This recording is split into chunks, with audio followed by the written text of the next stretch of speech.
Good evening and welcome once again to Winchester Cooks. I'm Deborah Stone. Our first guest tonight is Al Scullin. Al and his wife Sherry often barbecue. In fact, they utilize this style of cooking almost all year round. Let's join Al now as he prepares to show us some of his tips for a successful barbecue. Thanks very much, Debbie. Okay, folks, what we're going to do is do a little barbecuing here, and what I usually do is I use a chimney here. It's a safe unit. These were used back in the northern countries in Scandinavia, and Finland and so forth, and it's it doesn't pollute. So what I do is I wrap up a couple of pieces of newspaper here and put it in like this, and depending on how many people are counting, let's say we're going to have 4 people for dinner, what I'll do is I'll probably fill it up with charcoal probably to about here. If I'm going to do a big cookout, I'll really load it right up. So I'll do that now. I get the charcoal right behind me, and we'll fill it up, as I said, halfway. Oh, that's a little too much. We'll put some of this back. As I said, just about halfway. Incidentally, you can get these chimneys at like Crate and Barrel and so forth. They have them there. I don't work for Crate and Barrel, but that's where they have them. Or any good old-fashioned hardware store. Now, the reason why I like to use the paper is we're not using any fuel, so it's very safe. It's a safe way to start a barbecue. So all I do is take it like this, and with a cigarette lighter, touch the newspaper,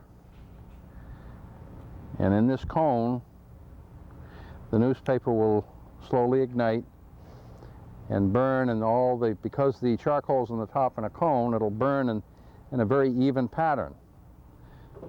I'll take the top grill off and then put it right on the bottom of the unit here, and that'll take probably, it's a lot quicker, by the way, to do this in one of these than it is just to spread the charcoal out. It should take about 12 to 15 minutes and everything will be nice and uniform. It has a wooden handle here, but I always use this fell down here. I use one of these because this does really get hot. So in about 10 to 15 minutes, all these coals in here will be nice and uniform, and then I'm going to be spreading them out. And in the meantime, while this is doing it, we're going to be preparing the steaks and the ribs. These coals look pretty well done now. This has been about 15 minutes, so make sure you have a mitten here, and you take it like so and flip it. And as you can see, put this in a safe place here. And then what I'll do is just push the coals up all together. It's like in a mound, like that. And they're all nice and charcoal. Every one of them is nice and uniform. That's the advantage of that chimney. And I take the top of the grill, and I'm going to place it right on top of the charcoal, and I place it right on the charcoal right now. We're going to be doing, these are pork spare ribs, and what I like to do is I like to take a teriyaki baste and glaze, and I pour it right over just like I did there, and then I'll take the brush and brush it all over the sides like this. And don't be bashful, you can use plenty of the sauce, like so. And then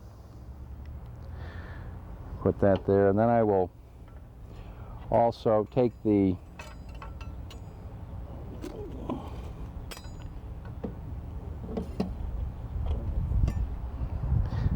my fork, and I'm going to flip it over and do the same thing here.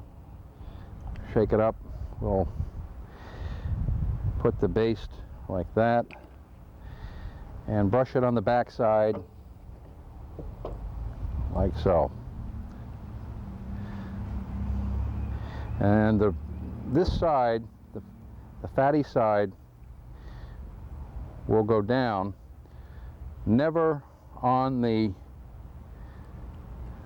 charcoal itself, because it will burn all the fat. What we want to do is, when we put the hood down, I'm going to put the meat way to the side, either to the front or to the back, doesn't matter, but not near the coals, and then the heat is going to do the rest. It'll brown them up real nice. So in this case, since most of the charcoal is towards the back, I'm going to put this right in the front, just like this. And then I'll probably just elevate this up a little bit.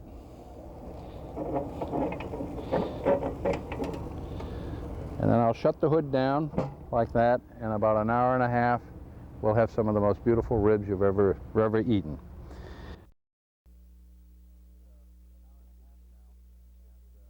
About an hour and a half now, and while this was cooking, I did baste it again with the teriyaki baste and glaze.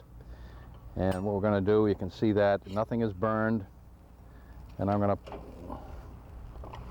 plate it up. You can see there's a nice glaze to it, and those are ready for eating. All the nice glaze on it, and they're nice and juicy, and pretty much all the fat has gone out of them. It's all drained out. So those are excellent tasting ribs. What I'm going to do now, since we have a steak to cook, we'll put these aside, and then we have a nice Delmonico steak here, and what I usually do here is just very quickly take some A1 sauce, and I will brush a little A1 on it. Thank you, Debbie. And we will put a little bit of A1 right on it. There's no magic to this. Again, brush it on the first side, take it over the other side, and brush it again. What I do with cooking a steak, I keep it probably about an inch and a half between the grill and the coals. And I make sure that I get the markings in it, and I plan to cook this about 3 to 3.5 minutes. I usually time it with a stopwatch. You got to be careful when you're cooking a steak. It just doesn't cook itself. You got to watch it. So on we go. I'm going to do it with the hood up, and we will let that work itself probably for about 3.5 minutes, and then I'm going to flip it to the other side. Okay, Missy? So what I'm doing here is just cooking the steak. I've already done 3 minutes on this side, and once again I just baste it again, because I might do another 30 seconds on this side with a little A1 again. And in a minute we're going to be testing for wellness and see how well done it is. And I usually like my steaks about medium rare, so I'll show you how to test that in a second.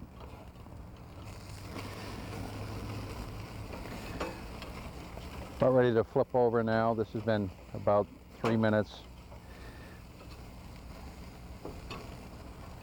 And what we're doing is, for medium rare, what I do is just watch out for your hands here, but I just touch the steak to see how far in it goes. If it's real soft and spongy, it's very rare. If it has a little tightness or a little spring to it, it's medium rare. And if it's real hard, get it off the fire, because it's well done.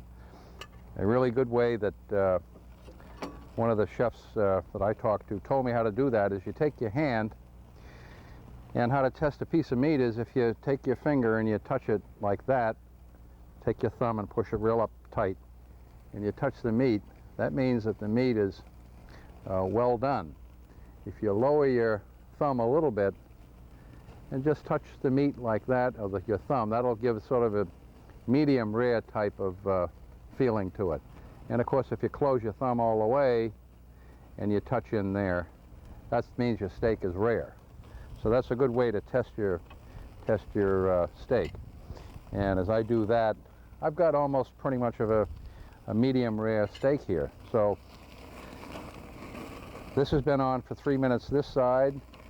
And what I'll do, since I have a little A1 sauce here, I'll just flip it over real lightly for about 10 seconds. Plate it up. And as you can see, we have a nice Delmonico steak with all my lines in here and so forth. And that's ready to go. So then I take the ribs, which I just have had warming in the back of the unit here. Place these like that.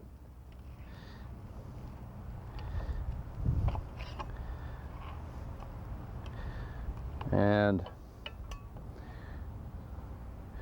we're ready to have a nice outdoor barbecue. As you can see, my ribs with all the nice glaze and the steaks. I've enjoyed being with you folks. Bon appetit. Thank you, Al, for showing us a great way to make juicy spare ribs, a perfect steak, and how to barbecue without lighter fluid. Our second guest is Mary Urbafina. Over the years, Mary has developed many of her own recipes while cooking for her husband Dom and 6 children. Let's drop in on Mary now as she begins her recipe for a delicious way to serve up veggies. Water. Hi, I'm Mary. I'm adding the water for the dough, to make the dough for the pizza, for the spinach and broccoli calzone. It's tepid water. Then I'm adding the yeast, packaged yeast. And that's supposed to sit for a while. But meanwhile, I'm going to add some salt. And I just measure with my hand, so I'm going to throw in about a teaspoon of salt. And then I like to put in a teaspoon of sugar because it does give me a nice consistency.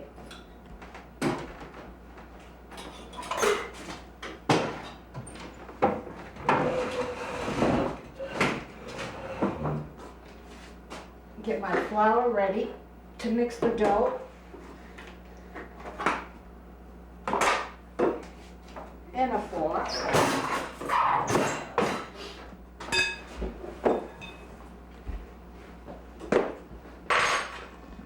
It's really quite easy, or so it looks.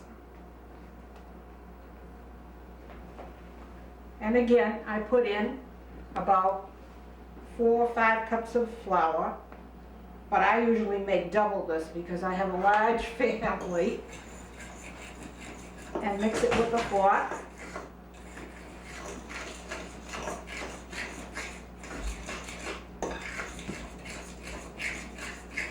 This doesn't seem quite enough, so I'm going to add a little more water and more flour.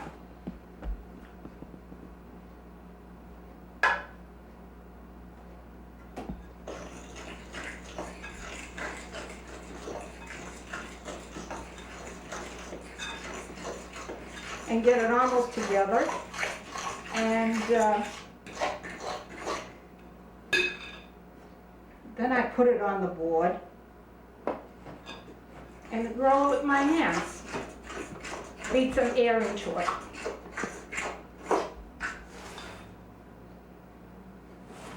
This is good for all your frustrations.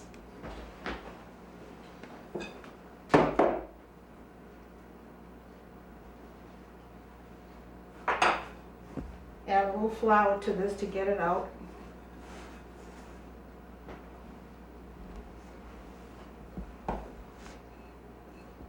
And now comes the beating out of the frustrations, which is very good for all mothers and little children. In fact, get the kids out and give them some of the dough to work with too.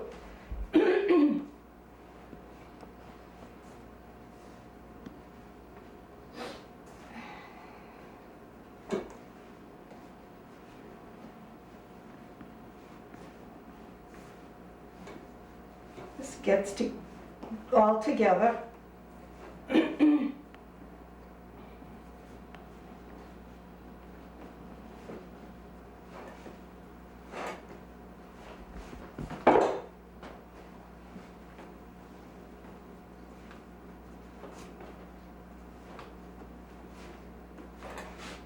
It's almost ready.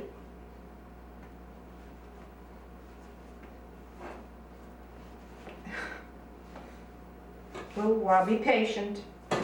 I'm getting there.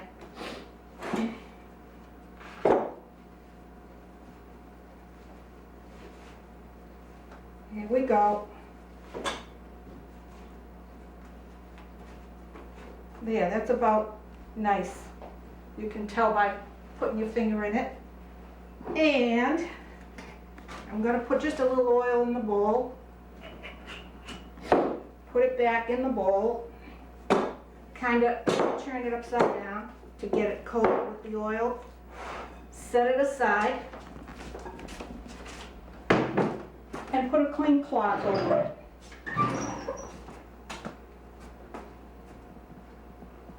Now I already have one made, so I'll just roll out this dough. I have 2 packages of broccoli here and 2 packages of spinach, which I will combine. And the hands are the best ingredients.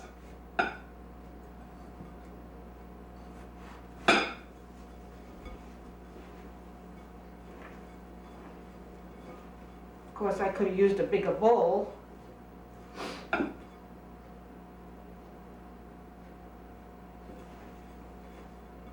And I'm going to add an egg white that has been beaten to that, just to give it some binding.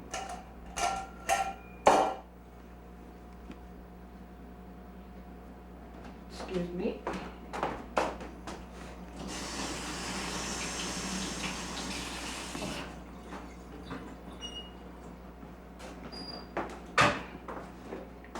I'm going to add some, I take the shortcut, so instead of putting the real garlic that you can mince, I use the powdered garlic, which is very good. Again, I measure with my hands. Some onion powder, which goes over big. A little more. Let's see, some salt. Again, I just pour. And I mix this.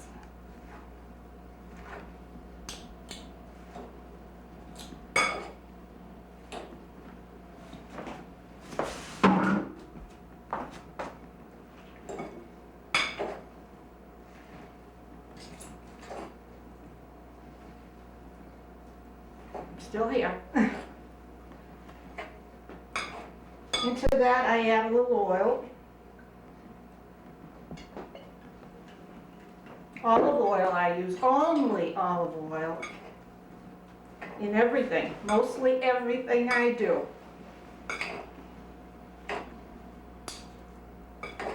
Okay, that should be pretty well mixed.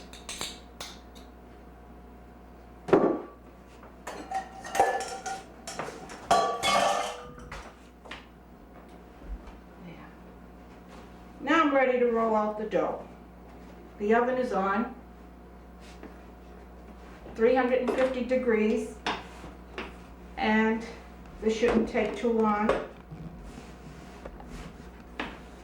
course, when I got into this house, I have this board made from my countertop, and it's great for everything I want to do.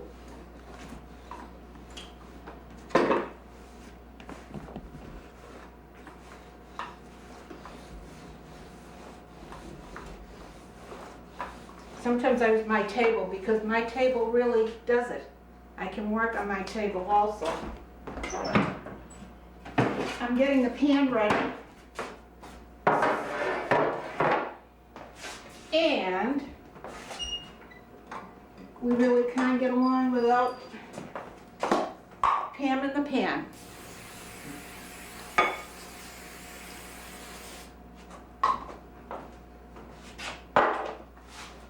Continue rolling.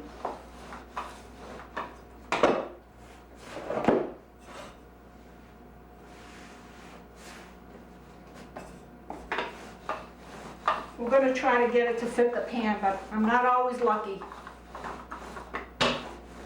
I have no consistent set of rules.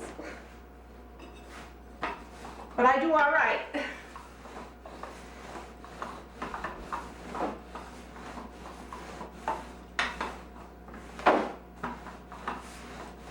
You want to come and help, Lee? No? It's up to you. There's always room. Now I fold it over. Clean off some of the surface. I'm usually not this messy, but it's the first time in front of the camera, so. Now, put some oil over the top.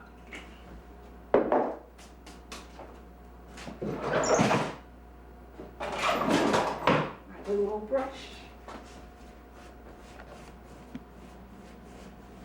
Were you laughing at me or with me? I'm laughing with you, Mary. Then, I'm going to put this down the middle.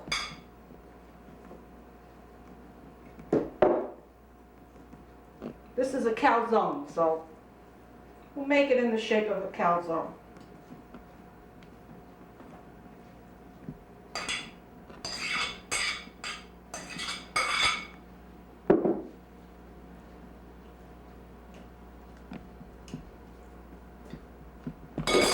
Put some feta cheese over it.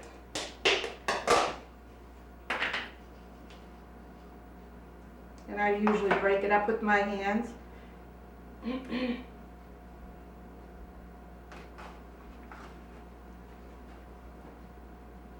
This is great for hors d'oeuvres. Great to satisfy that hungry feeling you get in between. And for your husband when he comes home from work, when he wants a little something. Wait, forgot. A little bit of oil.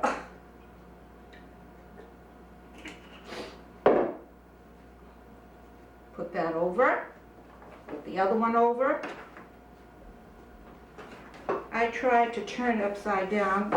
Ah, lucky.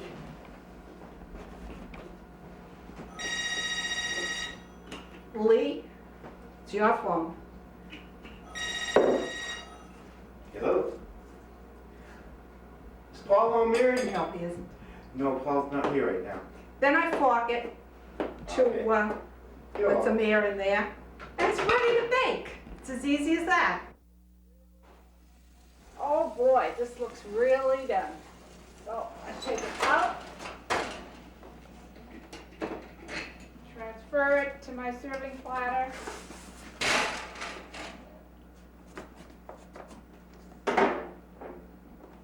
And bring it to the table. And I'll slice it. Doesn't this look nice? Oh, there goes my finger.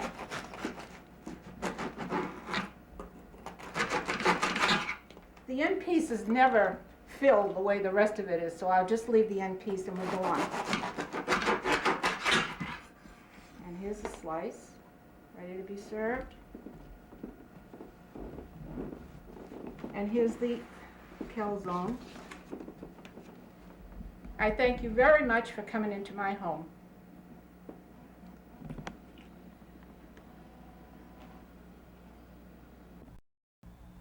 Thank you, Mary. Although you claimed a bit of luck, we feel it was your skill that made a tricky dish seem effortless to make.